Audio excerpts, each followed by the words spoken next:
Well, Happy New Year. You're saying, like, come on, man, it's way into the new year. Yeah, I'm going to do it all through this because this is that series. We're doing it about New Year. And so we're in that New Year's type. In fact, this is so strange. I was in the gym working out the other day, and I happened to look at the news on the screen there. Couldn't hear it because I don't have it plugged in or anything. And I won't even go on that. But they actually, Friday, if you didn't know this, was National Quitters Day. And yeah, it's quitting your resolution. It's the day when all the people stop doing the gym thing, although the gym is still pretty full. But isn't that so sad? But that's what the season is all about, this New Year's new start. And I don't know if you've gotten caught up into the culture of what's going on here, what we're doing.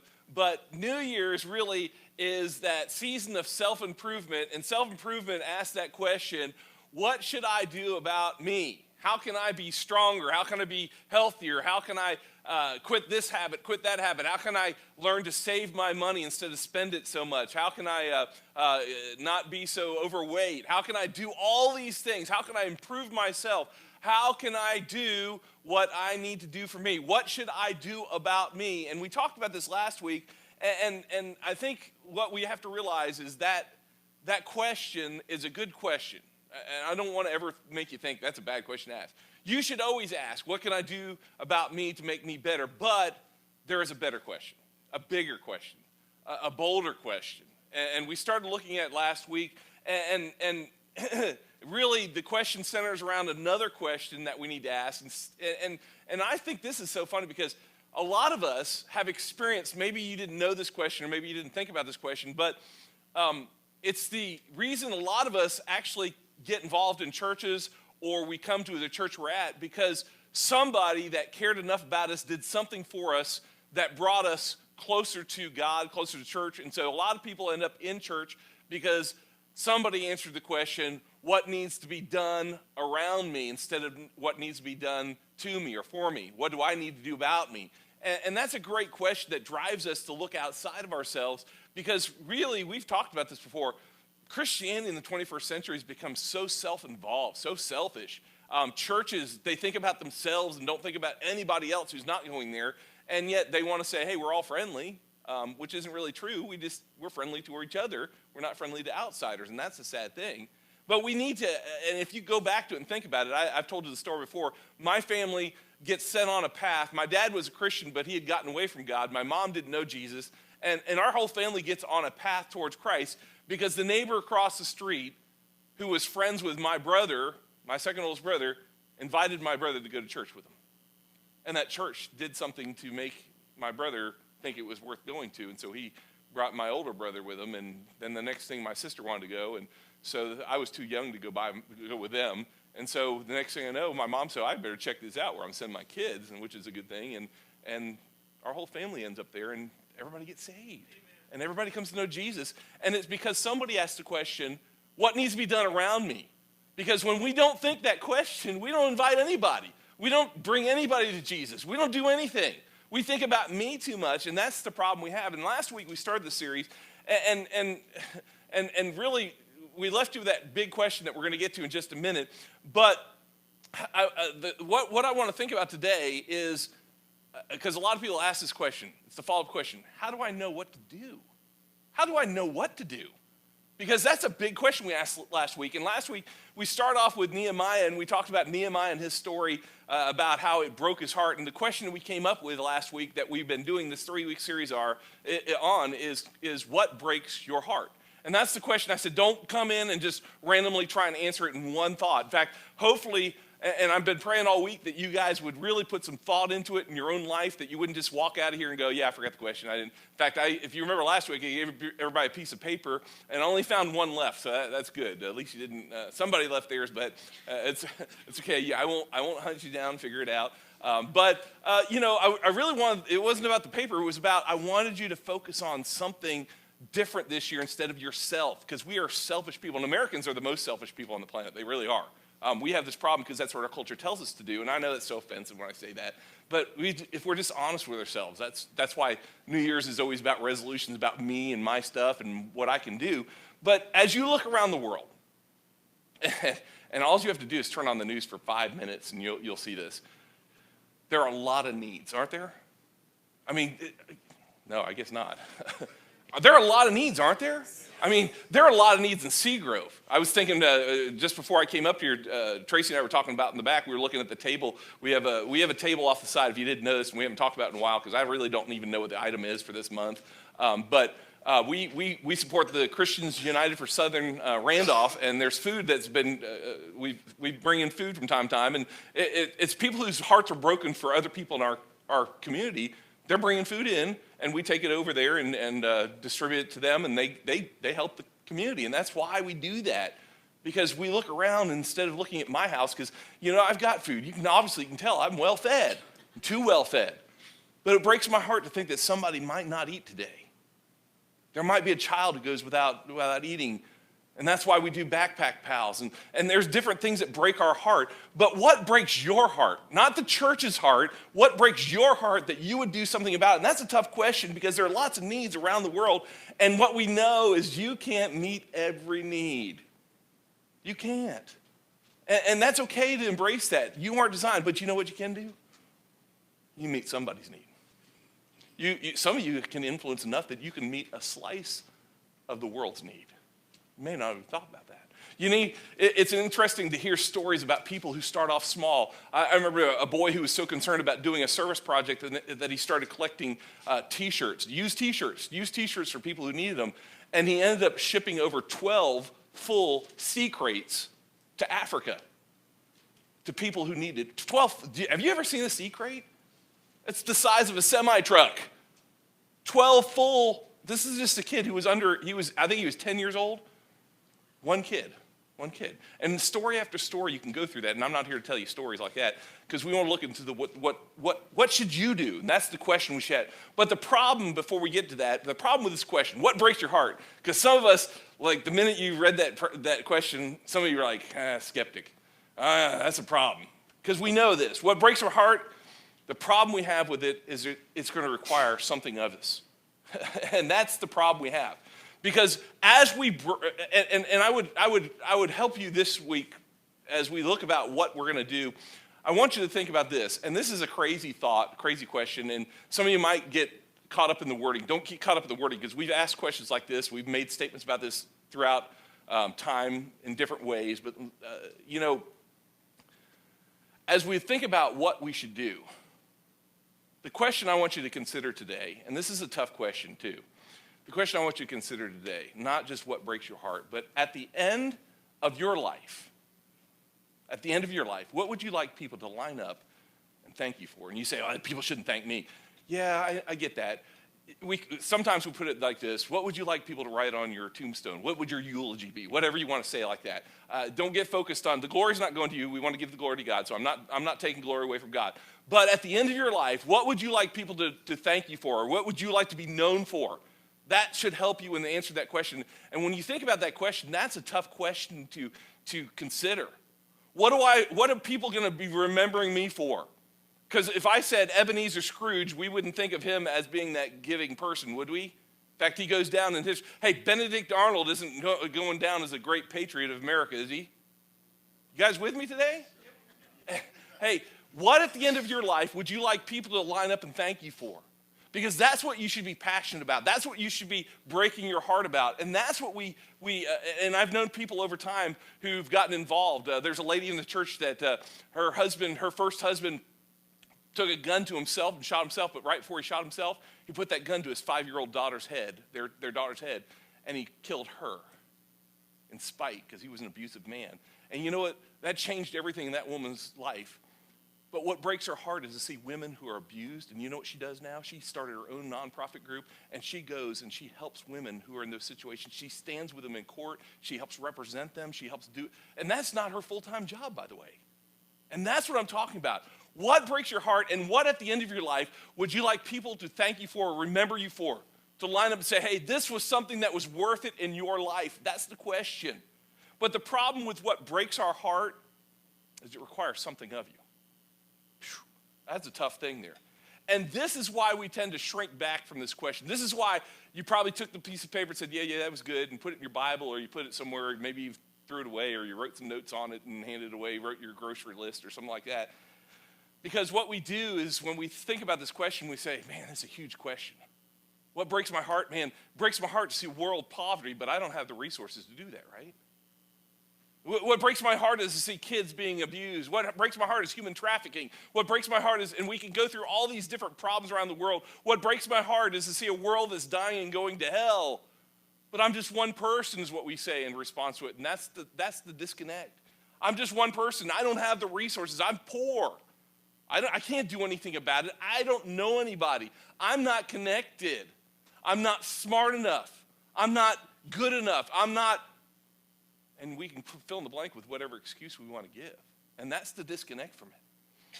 But the truth is, at the end of the day, if you decide to move in the direction of what breaks your heart, that question once again, it's going to require something of you. It's going to require some time.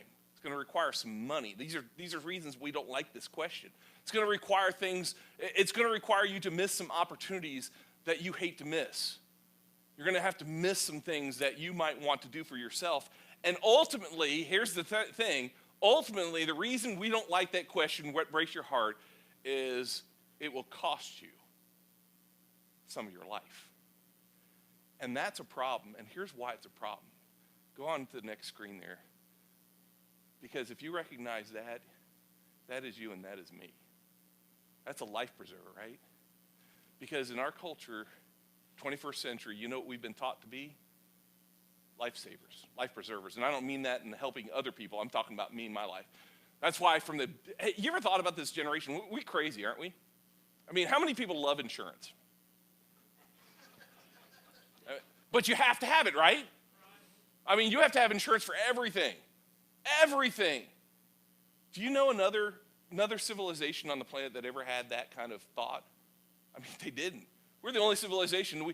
And you know why? Because we're important to us. We're protecting us. Because everything I do, I put in airbags in my cars because how many of you guys grew up in a time period where you didn't even wear seatbelts? Amen? It's the crazy. Now, this is a safety thing. You should wear your seatbelt. It's a law, so I'm not putting the law down. I don't want you to get that out of it. But do you realize how we've changed? In fact, now you can't even ride a bicycle around the block without putting a helmet on.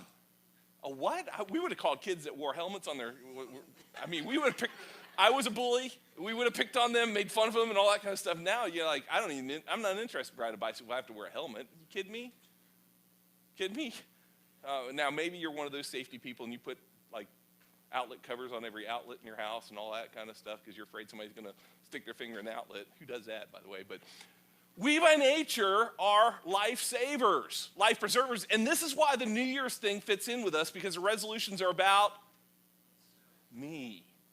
I need to preserve my money. I need to preserve my house. I need my stuff, my way, and we are by nature life preservers.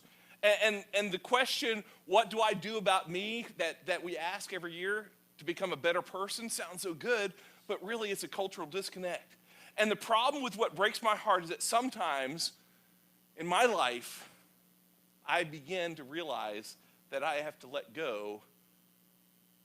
To answer that question, breaks my heart, I have to let go of my time. I have to let go of my money. I have to let go of my stuff, my reputation, my opportunities, my achievements, my forward progress, the things that I want to be known for in life so I can post them all over the internet and let everybody know how much I am, right? That's what Facebook is. That's what social media is. It's the whole announcing of who I am. That's why it gravitates with us in our culture, because it's culturally, and I'm on it, so I'm not blasting. If you're sitting here going, he's talking about me, I'm not. I'm talking about our culture. This is a culture of selfishness, and it goes against everything. And the problem we have is this forward progress, this tension that we find is that if you decide to lean in the direction of the question, what breaks my heart, and you decide to get involved in answering that question in your life, then it's going to cost you. And it's going to feel like you're giving away part of your life. And we hate that because even there's a lot of people who they miss on Sundays and they do this, I can't come to church because I need a day. Really?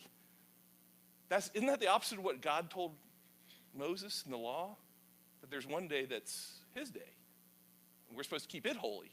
But we've gotten to the point now in our lives, even as Christians, where we go, no, I've got to have my day. Do you see where we've gone? And then we go, I don't understand why things don't break my heart. Just showing you the tension. And as we wrestle with this tension, Jesus comes along. And he says this, and this is so important, get this. And this is going to be hard to listen to, so listen carefully. I mean, hard because it sounds like double talk, but listen carefully. Whoever devotes themselves to themselves will have nothing but themselves to show for themselves. Now, Jesus didn't really say that, but what I did was I summarized what Jesus said, and we're going to look at it in just a minute. But really, it is the essence of everything. And I want you to say it with me. Read it with me because it's on screen. Whoever devotes themselves, read it, come on, read it with some volume. Whoever devotes themselves to themselves will have nothing but themselves to show for themselves. And that really is the truth, what Jesus is trying to teach us. And in an attempt to save your life, to be a life saver or life preserver, you actually give it all away, and you end up finding out that you had nothing left to show. And that's where people are so sad at the end of their lives. Because if you devote yourself to yourself, you'll have nothing but yourself to show for yourself. And there's so many sad people across our world now. Because that's what they've done. That's what our culture has produced. You ever wonder why all these millionaires, billionaires, people like that, they don't sit around smiling and all that, and they end up in tragic lives? Why they're still looking for alcohol and drugs and the rest of the stuff to satisfy them?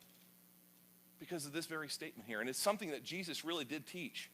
Now, in preface to get to where we're going to talk about in the Bible, I want to give you this. Jesus, if you ever look through, and we did a study in our adult Bible studies on Sunday mornings, we did a study through the book of Mark just recently. Now we're in Genesis. But if you noted through Mark, and he said it quite often, but all the gospel writers tell you this, Jesus was constantly surrounded by crowds of people. Now, it probably was something that he liked, but for most of us, we would have said, they get on my nerves, right? Can I get an amen to that one? Okay. Because I feel bad for Jesus. Because unlike us, Jesus didn't jump on a Harley, or he didn't jump in his car, he didn't jump in his truck. He didn't do any of that because he didn't have one. In fact, think about his most common mode of transportation for him would have been a donkey. You ever seen somebody jump on a donkey to get away from a crowd? Like, I think I can outwalk the donkey. You know, it wasn't a speed animal. The very few times you ever seen donkey races, and they're probably not a good thing. I don't even know if they have donkey races. It'd be a crazy thing. Donkeys aren't fast animals, okay? We're not talking about, so Jesus didn't sprint around away from the crowds. And what was annoying probably for him, that the crowds, when you talk about it, and just think about this, these crowds were needy people. Lepers, you weren't supposed to even be around them. It's highly contagious. It'll kill you. They kept coming to him. People with issues of blood, people who are blind, people who are demon-possessed. I mean, you got the worst of the worst people coming to him. And when they came to him, you know what they like to do? Touch him. Do you like to be touched? Okay, that's not a comment. But it's one thing, you know, you shake hands with somebody, you're greeting them. I'm talking about a crowd pressing in and people reaching out and just touching Jesus, touching. And you got to think sometimes it just is crazy. And when we get to this, they all wanted to be touched. They all wanted stuff from Jesus. That was the point. And if you have your Bibles, we're going to be in the book of Luke for a little while. Luke chapter 14. And Luke tells his story, and it's incredible as he tells his story in Luke chapter 14, beginning in verse 25. As Luke tells his story in Luke 14, he starts off talking about this crowds and the situation. And I think when you see Jesus, it's almost crazy because it says there, verse number 25, large crowds, so there's a lot, not large people, but large crowds, okay? Large crowds were traveling with Jesus, and all of a sudden, he turns to them. And I think really if you read, as we get ready to read on, you're going to find he doesn't just turn to them. I think he's turning on them a little bit, okay? Because you're going to hear what he says. He says, and turning to them, he said, and this is Luke's account, in verse 26, he says this, if anyone comes to me and does not hate, stop there. Wow, wait a minute. Jesus expects us to hate. This is going to be a hate message today. No, it's not. This is one of those complex verses here. When Jesus says this, though, Okay? Everybody listening carefully. You got to listen to what I'm going to say. You're going to miss it. Jesus isn't talking about the emotion of hate. He's not. He's not talking about, in fact, you'll see it in just a minute. He's not talking about the emotion of hate. But he says here, if anyone comes to me and does not hate father and mother and wife and children, brothers and sisters, and then he goes on, and this is where we really see it, and he says this, because you can tell right now this is a metaphor. He says, yes, even their own life. He wasn't asking you to hate yourself. He wasn't a self-hater. What he's asking here, when he says hate, what he's saying here, you know what? He's saying, I want you to know you need to make sure you know who's in control. And that's where it's going to sound like hate. You've got to put the right person in control. Who's going to be in charge? Who's going to call the shots of your life? And he says, such a person cannot be my disciple, my follower. And I think about our 21st century America, and what do you know? Everybody calls himself a Christian. You realize over 85% of our country says that they're a Christian? Anybody believe that? I don't. I don't think you do, and I don't think really the 85% people do. But it's easier to say you're a Christian than it is anything, and this is what Jesus is calling us out on in this. And he says, hey, you know what? Hey, he says, a person who doesn't decide once and for all who's in charge can't be my follower. That's what he just said there. Because he understands that principle. And Jesus is saying here, look, you can't be my follower. You can't be a sincere disciple of mine until you once and for all determine who's going to be the Lord, who's going to call the shots, who's the ultimate authority in your life. And to hate your own life, what he's saying here, to hate your own life, to decide once and for all that you're not calling the shots, that you're willing to submit your life to Jesus's. And the problem we have, going back to us again, is that New Year's and New Year's resolutions are all about us. And suddenly, what we find here in this passage of Luke chapter 14 is this tension that Jesus creates around making me a better person versus following Jesus. And just so you know, Jesus isn't against you being a better person. Jesus isn't against you and me losing weight this year, getting out of debt. In fact, those are all things he really wants us to do. But that's not being the disciple of Jesus. That's just ordinary life. But Jesus here, he points to this overpowering, this daunting, this intimidating tension, and essentially he says this: the essence of following Jesus is self-denial, not self-improvement. And yet, this is one of our problems because we want to be self-improvers all the time. And Jesus isn't against you being better, but that's not the essence of being a follower of Jesus Christ. That's why I've said it, and people are shocked when I say this. Hey, you know what? Bible studies are great things, but Jesus really isn't into you just studying the Bible all the time. Because that's not what makes you a follower of Jesus. That's self-improvement. That's good, but that doesn't make you a follower of Jesus. You go to, I know people that go to Bible studies all the time. I know people that know Greek and Hebrew and all those kind of things, but you know what? They're not serving Jesus at all. And I wouldn't consider them really to be disciples of Jesus. Hey, just go into a Bible study and they're good. We got some Bible studies going on. Men got one and the ladies got two coming up. Hey, you know what? Those are good things to go to. You ought to go to them, but they're not going to make you a disciple of Jesus. Reading your Bible won't make you a disciple of Jesus. It'll improve you, and Jesus is good with you being improved. But you know what? The essence of following Jesus, according to what Jesus said, not according to what I said, but according to what Jesus just said, is self-denial, not self-improvement. And yet we come back and go, what can I be? I want to be smarter. I want to be better. I want to be this. And we talk about all these be better things. And this is hard because, once again, Jesus isn't against your self-improvement. He's not against you being the best you possibly could be. But you can't say, I'm going to be a disciple of Jesus, a follower of Jesus, and decide that somebody else is ultimately going to make all the decisions of your life. You can't be a disciple of Jesus and decide that you're calling the shots. You can't be a follower of Jesus and decide your family is making all the decisions for you.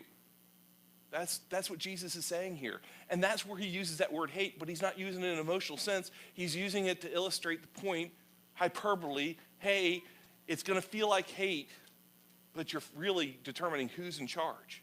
See, following Jesus you'll discover it's really more about self-denial than self-improvement. And to throw a little bit more shade on this, you go on, you got your Bibles open still? Look at the next verse. Go to verse 27. He says, and just in case you thought that was hard, I want to make it a little harder. And whoever does not carry their cross and follow me cannot be my disciple. You know what Jesus is saying? He's looking at this large crowd. People have been with him all through the time. And he says, hey, you know what? I'm okay with you following me. You can come and eat the free food that I'm giving you. You can come and I will heal you. I will heal your mama. I will heal your mama's mama. But I want you to know, this is a deal breaker here. You will never be my disciple until you decide to come and die to you so you can say yes to me. Whew. And so consequently, even though a lot of us call ourselves followers and disciples, the truth of the matter is most of us are just saved because we still call the shots in our life. We still determine what I'm going to do and how I'm going to do it. And this is where it gets tense. I know, this is the tension. And this was Jesus' way of saying, I have something better for you. I'm making you a better offer. See, you will never be able to say yes to Jesus' better offer until you learn to say no to you. That's Jesus' point. And that's why it's so tense. That's why it's so hard to answer that question, what breaks my heart? What breaks your heart? And Jesus, you say, well, that's a one-time thing. Not really. Because over in Mark writes a similar story, and he uses a little bit different language. So we'll flip over real quick, Mark chapter 8. We've been there recently, but Mark chapter 8, similar kind of situation. Mark writes about this in verse number 34 of Mark chapter 8. It says, then he, that is speaking of Jesus, Jesus called the crowd to him along with his disciples. So he's got his disciples, he calls them over, but he brings in this crowd. Once again, the crowd, and you may say, well, Jesus is just annoyed because they've been touching him too much. No, he's just got something he really wants to say, and he's saying it pretty clearly to him. Jesus calls the crowd along with his disciples, and he said, whoever, verse 34, whoever, notice what he's saying here, because he's getting right to the heart of the matter here. Whoever wants to be my disciple must, key word there, must, not optional. Whoever wants to be a follower of mine, I'm not talking about eating bread, I'm not talking about getting healed, I'm not talking about enjoying some of the benefits of hearing a good message. He says, if you want to do more, if you want to answer that question, what breaks your heart, you must deny themselves and take up their cross and follow me.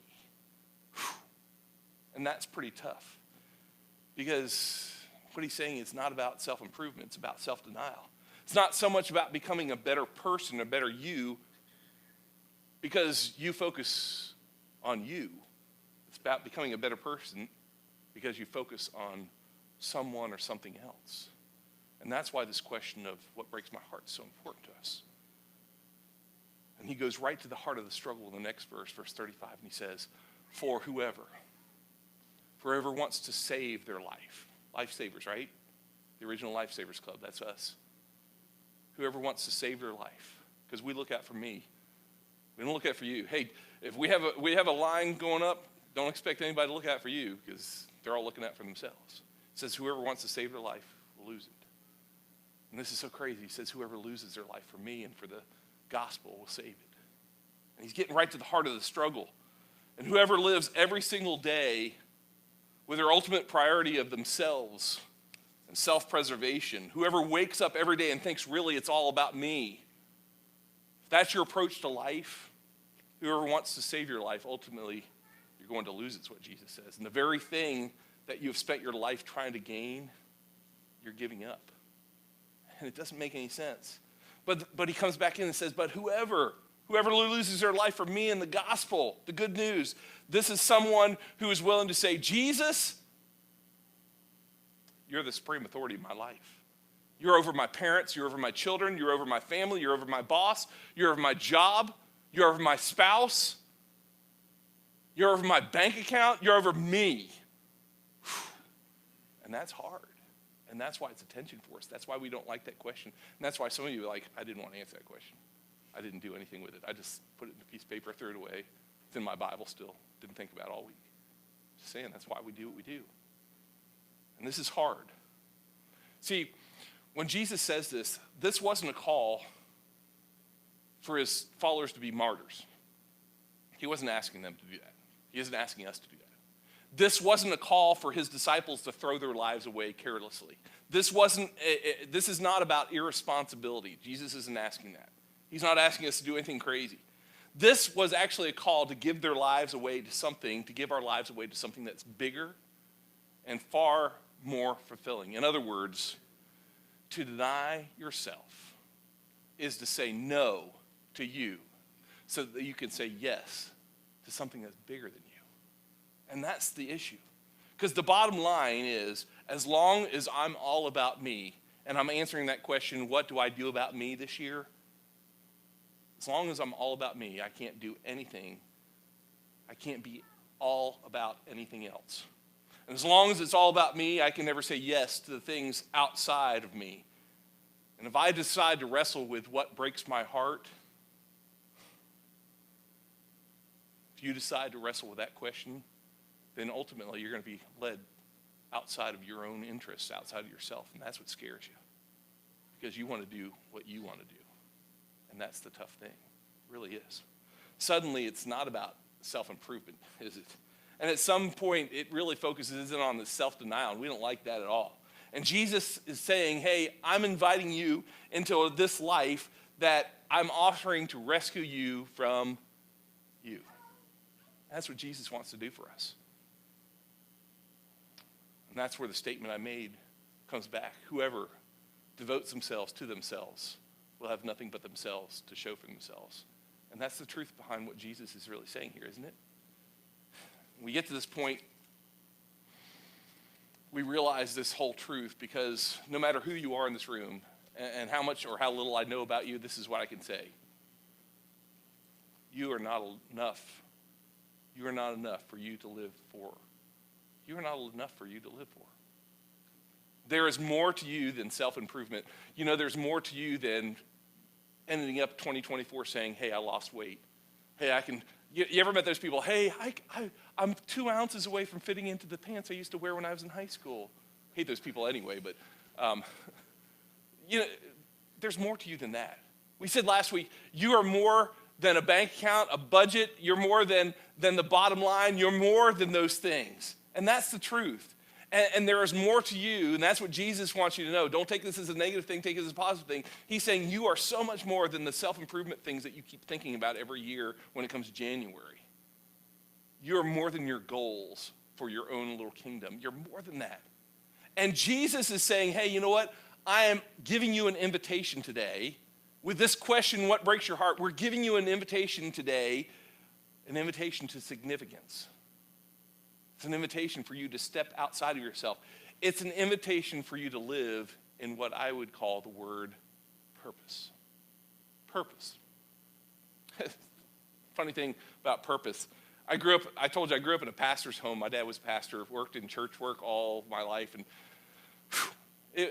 just as a teenager, and I'm one of those pastor's kids that everybody says, don't hang out with a pastor's kid. Yeah, I get that. My dad made me behave, but there was those thoughts. They brought in speakers all the time to us teenagers. And for you young people, if you're listening today, I understand a lot of your thoughts. I don't get them all, but I understand them. But I tell you, as teenager, we had people come in and talk about purpose all the time to us as teenagers. Purpose, purpose, purpose. You need to have purpose. Purpose in life, where they talk about the will of God and all that. And I'm like, yeah, it's great. As a teenager, just to be honest, and some of you guys are going to think a lot less of me after I say this, but let me just tell you this. As a teenage boy, and this is pretty much how teenage boys are, and some of you wives are going to be like, this is how my husband is still. As a teenage boy, I didn't care about purpose. I didn't give a hoot about purpose. Purpose didn't mean anything to me. You know what I wanted? There were 3 things I wanted. I wanted a cool car or truck, right? Mm-hmm. Cool car or truck. I don't want a beater. I wanted something that was good. A cool car or truck. I wanted a job that wasn't going to make me do too much, but it would provide me with good income. Amen. So really, I really should say it. I wanted a car. I wanted cash. And number 3, I wanted someone that would make me look good in my life. I wanted a hot girl. And yeah, some of you are like, that's a preacher, yeah. I'm just being honest. Hey, you know what? These guys that came in and spoke, I was like, they're a lot of them are boring anyway. And I was like, I don't care about purpose. My purpose is a car, cash, and a hot girl to make me better than me. All those things were on my mind, and I didn't get it. And for the longest time, it's probably been a while, but what evidently comes down to, as I go through this, and here's what I've discovered, and probably what a lot of you have discovered in your life as you've gotten older, at some point along the way, everybody asks, and they might ask it in a different way or form, but everybody asks, does it matter? We do. In fact, you ask it about what I'm doing in life, why I'm doing it, it's the why question. Why am I doing this? Does it matter? Does any of this count? Is this going anywhere? In fact, one of the reasons why young people have walked away from Christianity is because churches don't answer that question enough for them. I'll be honest with you. We don't. And they're sitting back going, those crazy things that you make us do on Sundays doesn't matter in my life. It doesn't, and we've gotten away from the truth of God's word being relevant and teaching it to be true and life-changing. And so they walk away because we've made church into self-improvement city. Come and do another Bible study with us. Come hear another sermon. And all those seem to be self-improvement things, but we haven't told them why. We've got to give them the why. And they walk away because they're not finding the answer to that question. And the truth of the matter is, does any of it matter? And the answer is no, if it's all about you. Church doesn't matter if it's all about you. That's why people don't regularly attend. Do you hear me? Why are people unfaithful to ministries? Why are people unfaithful to God? Because it's all about them, and we have made church like that. I've got to have it a certain temperature, and I've got to have my seat, and I've got to have this, and I've got to have this color, and I've got to have this song, and we make it about us, and we have lost because we're all about us still. And church isn't made for you. This is called a worship service. Anybody know who we're supposed to be worshiping? Then why do we focus on us so much? I know that's tough to hear, but it's true. And that's why churches are empty. That's why young people, hey, you know what the saddest thing I see is churches that are aged. And you know what? Bless God, we're not changing one thing about our church. Yeah, that's why you're empty too. Because you didn't care about those young people growing up enough. I'm not talking about compromising God's word here. I'm talking about changing enough to make yourself relevant. Because if you're still doing the same things you did 30 years ago, I hate to tell you, culture's moving on. The world's moving on. And Jesus' truth, it fits for all generations at all times. And we need to make it fit. And the saddest thing I see about churches who glory in the fact that they don't have people in them, well, bless God, they couldn't take our preaching. No, I couldn't take your preaching either. It's boring. Be relevant. Just honest there. See, the answer to the question, does any of this matter, is no. No if it's about you. That's why we find so many people that it doesn't matter if I skip church. Because it's about me and what I need to do in my Sunday. And I've got things to do on Sunday. And people always tell me, like, preacher, I'm not coming to church. Don't tell me that. I don't like to know. If you want to tell somebody that you're not coming, tell God. Say, God, I'm not coming to your meeting. Because it's not my meeting, it's his meeting. This is his family. He called a family meeting today, and that's what he expects us to be here. Worship him. You say, God, I'm not coming to worship you on Sunday. I got things I need to do. See how that goes over. But Jesus says, you know what? The answer to that question, does it matter, is yes. Yes. Yes, if it's not found in self-improvement, because you can't be the most self-improved person on the planet. See, when you go after self-improvement, all the self-improvement of your life, you know what's going to leave you at the end? Self-improved but empty, is what Jesus is saying. You can't give yourself away, though, and be empty, is what he also says, and that's what's crazy. And the problem, this tension that we're living is that you are not enough for you to give your life to. And that's why you have to ask that question, what breaks my heart? And at the heart of what Jesus is inviting us to, is that once you've tasted purpose, that word that we're not sure we understand, once you've tasted purpose, it's possible for you to just go back to normal. I've been amazed to take a lot of trips around the world to different places on mission. And what's amazing is some of the guys I've taken with me on these trips. who have never even left their hometown. And the first time they go around the world, and some of the hardships we face, to be honest with you, I've told some stories about some of these things. They're not easy. Some of these places we've gone have not been easy.